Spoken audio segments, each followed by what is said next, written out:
Hello friends, welcome to SSC coaching centre. दोस्तों, number series का एक और वीडियो लेकर के आया हूं। पहले हमने दोस्तों नंबर एनालॉजी के बहुत सारे वीडियो बनाए, अब नंबर सीरीज के वीडियो बना रहे हैं। सभी चैप्टर के वीडियोस बनाएंगे। जीडी का एग्जाम पार करना है तो चलिए स्टार्ट करते हैं। पहला प्रश्न है 242 है, 393 है, 4164 है, तो यहां पर क्या आएगा भाई? यहां पर सीरीज में आप अगर रिलेशन बनाते हुए चलेंगे तो आपको आसानी से पता लग जाएगा कि यहां पर कौन सी संख्या आने वाली है। ठीक है, तो सबसे पहले तो ये पता लगाइए कि इस 242 में क्या रिलेशन है। ठीक है, देखिए, अगर मैं यहां पर कहूं कि आप पहली संख्या का और तीसरी संख्या का गुना करते हैं, पहली का और तीसरी का, तो 2 का गुना 2 से करेंगे 4 आएगा, और 4 आपको बीच में दिया गया। मतलब पहली संख्या और तीसरी संख्या का गुना बीच में है, वही रिलेशन आगे बनेगा यहां पर। ठीक है, पहली संख्या का और तीसरी संख्या क्या करेंगे? गुना करेंगे, तो 3 का गुना 3 से करेंगे, कितना आएगा? 9 आएगा, और 9 ही बीच में दिया गया है। जो रिलेशन यहां पर था वही यहां पर है। ठीक है, अब यहां पर कीजिए पहली संख्या का गुना तीसरी का गुना। ठीक है, 4 का गुना 4 से करेंगे 16 होता है, और बीच में आपको 16 ही दिया गया है। अब यहां पर ऑप्शन में क्या है? पहली संख्या और तीसरी संख्या का गुना कर लीजिए, जो गुना है वो बीच में आना चाहिए। अब मैं यहां पर गुना करूंगा, 5 का 5 से तो 25 होता है, लेकिन बीच में तो 52 दे रखा है, ये गलत हो जाएगा। ठीक है, अब 5 का गुना 5 से करूंगा 25 होता है, और बीच में क्या दिया गया है? 25 ही दिया गया है, तो बी ऑप्शन क्या हो जाएगा? सही आंसर हो जाएगा। बात क्लियर हो गई? ये लॉजिक आपको पता होंगे तो कभी भी आंसर गलत नहीं आएगा, हमेशा सही आएगा और कम समय में आएगा। ये लॉजिक सीख लीजिए बस। अब देखेंगे अगला प्रश्न। अगला प्रश्न है 3 है, 10 है, 101 और क्वेश्चन मार्क। किस लॉजिक के आधार पर संख्याएं बढ़ती जा रही हैं ये? ठीक है, पहले 3 दिया गया है, फिर 10 दिया गया है, फिर आपके पास 101 है, और फिर आदमी क्या आएगा? देखिए, यहां पर 3 है, मैं क्या करूं? 3 का स्क्वायर कर दूं और उसमें 1 जोड़ दूं, तो 3 का स्क्वायर 9 होता है, और 9 में मैं 1 जोड़ दूंगा तो कितना हो जाएगा? 10 हो जाएगा। तो देखिए यहां पर 3 से 10 बन गया, 3 का स्क्वायर प्लस 1। ठीक है, 10 आ गया। 3 का स्क्वायर प्लस 1 किया, 10 आ गया। अब क्या करेंगे? वही लॉजिक यहां पर है, वही यहां पर 10 का स्क्वायर प्लस 1 करेंगे। 10 का स्क्वायर प्लस 1, तो 10 का स्क्वायर 100 प्लस 1 करेंगे 101। 101 मिल गया, मिल गया कि नहीं मिल गया?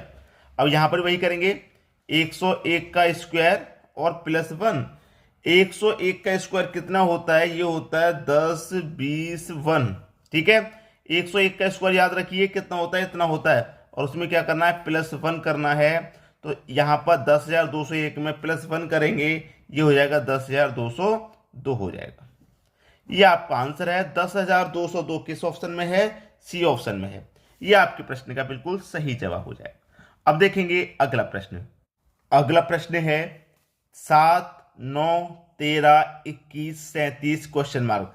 संख्याएं बढ़ते हुए क्रम में हैं, लेकिन बढ़ते हुए क्रम में तो हैं, लेकिन हमको इसमें लॉजिक लगाना है, किस आधार पर बढ़ रही है संख्या। देखिए, अगर मैं सीधा सीधा यहां पर लॉजिक आपको बताऊं कि 7 से 9 हो गया, तो 7 में 2 जोड़ देंगे 9, फिर 9 से 13 हो गया, आप 9 में कितना जोड़ेंगे? 4 जोड़ेंगे 13, फिर 13 से 21 हो गया, कितना जोड़ेंगे? 8 जोड़ेंगे, और 21 से 37 हो गया, कितना जोड़ेंगे? 16 जोड़ेंगे। तो आपको यह मालूम हो जा रहा है कि किस आधार पर संख्या बढ़ रही है। पहले 2 जोड़ा, फिर 2 का गुना 4, 2 गुना हो गया ना भाई, 2 जोड़ा, 2 का 2 गुना 4, 4 का 2 गुना 8, 8 का 2 गुना 16, तो 16 का 2 गुना जोड़ेंगे, कितना जोड़ेंगे? 16 का 2 गुना 32 हो जाएगा। ठीक है, अब 37 में 32 जोड़ दीजिए, कितना हो जाएगा? 2 और 7 9 हो जाएगा, 3 और 3 6, 69। 69 जो कि सी ऑप्शन में है। ये आपके प्रश्न का बिल्कुल सही जवाब हो गया। बात क्लियर हो गई? अब देखेंगे अगला प्रश्न। अगला प्रश्न है 5 है, 21 है, 69, 213, 654। यहां पर क्या आएगा भाई? संख्याएं बढ़ती हुई जा रही हैं और बहुत स्पीड से बढ़ रही हैं। ठीक है, 5 से हो गया 21, भाई 5 में आपने 16 जोड़ा, 21 हो गया। 21 में कितना जोड़ेंगे? 69। आप बोलेंगे कि 21 में आप 48 जोड़ देंगे तो 69 हो जाएगा, 48 जोड़ देंगे। अब यहां पर कितना जोड़ेंगे? यहां पर 144 जोड़ देंगे, 213 हो जाएगा। ठीक है, यहां पर कितना जोड़ेंगे? देखिए, जोड़ते कैसे मैं आपको बता दूं। आप कहते हैं कि सर बड़ी बड़ी संख्या में आप लगातार जोड़ते हुए कैसे चले जाते हैं। देखिए, जोड़ने का मतलब है 5 में 16 जोड़ा मैंने, 21 आसान है। 21 में 48 जोड़ दूंगा, इतना हो जाएगा, आसान है। अब इसमें हमको कैसे पता है कि 144 ही जोड़ना है? कैसे पता 144 जोड़ना इतना आ जाएगा? देखिए, इसमें से इसको घटा दो, जो बचेगा वही यहां पर आना है। इसमें से इसको घटा दो, जो बचेगा वही यहां पर आना है। ठीक है, जैसे मैं 5 में से 3 घटा दूंगा 2 आएगा, 4 में से 1 घटा दूंगा 3 आएगा, 6 में से 2 घटा दूंगा 4 आएगा, 432 आएगा। ठीक है, इस तरीके से पता चलता है। बात क्लियर हो गई? अब यहां पर क्या आएगा भाई? फर्स्ट डिफरेंस हो रहा है, पहले 16 जोड़ा गया, फिर 48, फिर 144, फिर 432। अब क्या जोड़ना है? फर्स्ट डिफरेंस है, संख्याएं बड़ी बड़ी हैं।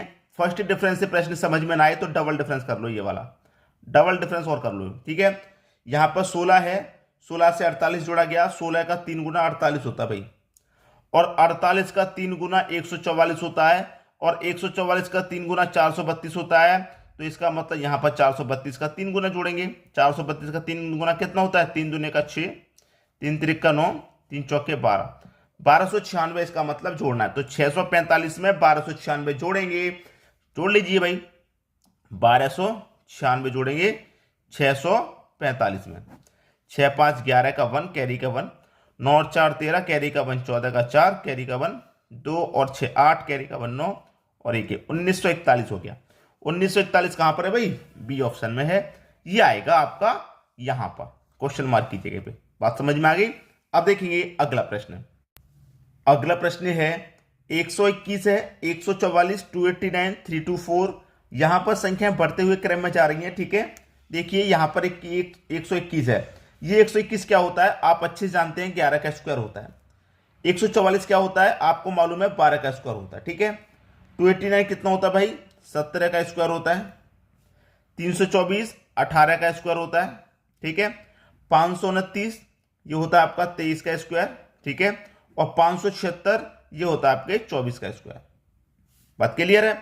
अब यहां पर किस संख्या का स्क्वायर आएगा? जबकि जब सभी संख्या स्क्वायर में है तो यहां किस संख्या का स्क्वायर आएगा? देखिए 11 से 12 का स्क्वायर हुआ लगातार, फिर 12 के बाद में हुआ 17 का। तो 12 से 17 में पहुंचने में 5 का गैप था। पहले तो लगातार संख्याएं थी, फिर 5 का गैप, फिर 17 के बाद में 18 मतलब लगातार है, 18 के बाद में 23 है मतलब 18 के बाद में 23 पे पहुंचे, फिर से 5 का गैप, फिर 23 के बाद 24 लगातार है, फिर 5 का गैप है, फिर 5 का गैप है। तो यहां पर भी 24 के बाद क्या आएगा? 5 का गैप आएगा। तो 24 में 5 जोड़ देंगे कितना हो जाएगा? 29, मतलब 29 का स्क्वायर आएगा। और 29 का स्क्वायर कितना होता है भाई? 29 का स्क्वायर होता है 841। 841 मुझे दे रहा है बी ऑप्शन में। बी ऑप्शन आपके प्रश्न का सही जवाब है। अब देखेंगे अगला प्रश्न। अगला प्रश्न है 100, 50, 52, 26, 28 क्वेश्चन मार्क 16 8। भाई संख्या पहले बड़ी है, फिर छोटी हो गई, फिर बढ़ गई, फिर घट गई, इस तरीके से ये सीरीज चल रही है। तो क्या करना है? 100 है सबसे पहली संख्या। अगर मैं 100 में 2 से डिवाइड दे दूं तो कितनी बार जाएगा भाई? 50 बार। ठीक है, 50 मिल गया। और 50 में अगर आप 2 जोड़ दें तो 52 मिल जाएगा। ठीक है, फिर 52 में 2 से डिवाइड कर देंगे तो फिर 26 मिल जाएगा, और 26 में फिर 2 जोड़ देंगे तो 28 मिल जाएगा। सॉरी, सीरीज समझ में आई? पहली संख्या में 2 से डिवाइड किया 50 आ गया, 50 में फिर 2 जोड़ा 52 आ गया, फिर 52 में 2 से डिवाइड किया 26 आ गया, 26 में फिर 2 जोड़ा 28 आ गया। डिवाइड किया, जो आया है डिवाइड किया उसमें 2 जोड़ा, 2 जोड़ने का फिर से डिवाइड किया, फिर जो आया उसमें 2 जोड़ा, फिर क्या करेंगे? फिर से डिवाइड करेंगे। अब मैं 2 से 28 को कटा दूंगा, कितना आ जाएगा? 14। 14 में फिर से 2 जोड़ूंगा तो कितना आ जाएगा? 16, और 16 ही दिया गया है मेरा यहाँ पर। तो इसका मतलब यहाँ कितना आएगा? क्वेश्चन मार्क की जगह पे 14। ठीक है, सी ऑप्शन आपका सही आंसर हो गया। उम्मीद करूंगा सभी प्रश्न आपको बहुत अच्छे से समझ में आ रहे हैं। अब देखेंगे अगला प्रश्न। अगला प्रश्न है 4 है, 10 है, 18 है, क्वेश्चन मार्क है 40 है। भाई 4 से आपको 10 बनाना है। 4 में 6 जोड़ देंगे 10 हो जाएगा। 10 से 18 बनाने के लिए क्या करेंगे? 8 जोड़ देंगे, और 18 में यहां पर कितना जोड़ेंगे नहीं पता, लेकिन यहां पर कितना आना चाहिए? फिर 40 आना चाहिए। यहां 6 जोड़ा, 6 के बाद यहां 8 जोड़ा, 8 के बाद में क्या करूं? यहां 10 जोड़ दूं क्योंकि 2 का अंतर है। 10 जोड़ दूंगा, 18 में 10 जोड़ दूंगा 28। ठीक है, फिर 10 के बाद में फिर 2 जोड़ के मैं 12 जोड़ूंगा, यहाँ 6 8 10 12 इस तरीके से। तो 28 में 12 जोड़ूंगा कितना होना चाहिए? 40, और 40 ही मेरा दिया गया है, तो बिल्कुल सही है, मेरा यहां पर 28 आएगा। बी ऑप्शन सही हो गया। अब देखते हैं अगला प्रश्न। अगला प्रश्न है 0 से स्टार्ट है। जहां 0 स्टार्टिंग में ही आ जाता है कोई भी सीरीज में तो प्रश्न थोड़ा कठिन लगने लगता है। कोई बात नहीं, 3 हो गया, फिर 8 हो गया, 15 हो गया, क्वेश्चन मार्क बीच में ही है। अब 0 में मैं कितना जोड़ूं कि 3 हो जाए? आप बोलेंगे सर 0 में 3 जोड़ देंगे तो 3 हो जाएगा। 3 में कितना जोड़ो 8 हो जाए? आप कहेंगे सर 5 जोड़ दो। अब कितना जोड़ूं? 8 में 7 जोड़ेंगे 15। अब कितना जोड़ें? देखिए पहले 3 जोड़ा, फिर 5 जोड़ा, फिर 7 जोड़ा, 2 के अंतर से हम जोड़ रहे हैं, तो इसका मतलब 2 के अंतर से जोड़ रहे हैं तो यहाँ 9 जोड़ेंगे, और 15 में 9 जोड़ेंगे तो कितना हो जाएगा? 24। ठीक है, और 2 के अंतर से जोड़ रहे हैं। अब 24 से हो गया। अब मैं 9 के यहाँ कितना जोड़ूंगा? मैं 11 जोड़ूंगा भाई 2 के अंतर से। 24 में 11 जोड़ूंगा 35 हो जाएगा, बिल्कुल सही। तो इसका मतलब मेरा यहाँ पर 24 ही आएगा, जो कि बी ऑप्शन में दिया गया है। बी ऑप्शन आपके प्रश्न का सही जवाब हो जाएगा। अब देखेंगे अगला प्रश्न। अगला प्रश्न है, आपके पास 24 है, 6 है, 18 है, 9 है। संख्या पहले बड़ी थी, फिर छोटी हो गई, फिर बड़ी हो गई, फिर छोटी हो गई, इस तरीके से चल रही है। तो ऐसा प्रश्न मैंने कराया था कि पहली संख्या मैं क्या करूंगा? 4 से डिवाइड कर दूंगा, तो 4 6 24, 6 बार में जाएगा। ठीक है भाई, इसमें 6 से 4 से डिवाइड किया, 6 मिल गया। अब 18 है, 18 में क्या करेंगे? 2 से डिवाइड करेंगे, 9 मिल जाएगा। ठीक है भाई, पहले 4 से डिवाइड किया, फिर 2 से डिवाइड किया। अब यहाँ 36 है ना, 18 में 2 से डिवाइड किया 9। अब 36 है, 36 में क्या करूंगा? 4 से डिवाइड, 4 नहीं 36, 9 बार में गया। पहले 4 से डिवाइड किया, फिर 2 से किया, फिर 4 से किया, फिर 2 से करेंगे। अब कौन बचा? 24 बचा। 24 में क्या करेंगे? 2 से करेंगे। 2 से करेंगे तो कितनी बार जाएगा? 12 बार जाएगा, और 12 मेरा बी ऑप्शन में है। बात क्लियर हो गई? पहले 4 से डिवाइड किया, दूसरी संख्या मिल गई, फिर 2 से डिवाइड किया, दूसरी संख्या मिल गई, फिर 4 से डिवाइड किया, दूसरी संख्या मिल गई, फिर 2 से डिवाइड किया, दूसरी संख्या मिल गई। ठीक है, सभी की समझ में प्रश्न आ गया। अब देखेंगे अगला प्रश्न। अगला प्रश्न है 125, 225, 345, 455 क्वेश्चन मार्क। दोस्तों ये प्रश्न मैं आपको होमवर्क के लिए दे रहा हूं। इस प्रश्न का आंसर आप मुझे कमेंट बॉक्स में बताइएगा क्या आएगा। ठीक है, वीडियो पसंद आए लाइक करना है, दोस्तों में शेयर करना है, क्योंकि जीडी का एग्जाम नजदीक आ रहा है और आपको तैयारी अच्छे से करनी है। तो जो बच्चे कोचिंग सेंटर तक नहीं जाते हैं उन तक वीडियो को पहुंचाना है, शेयर करना है। ठीक है दोस्तों, वीडियो देखने के लिए आपका बहुत बहुत धन्यवाद।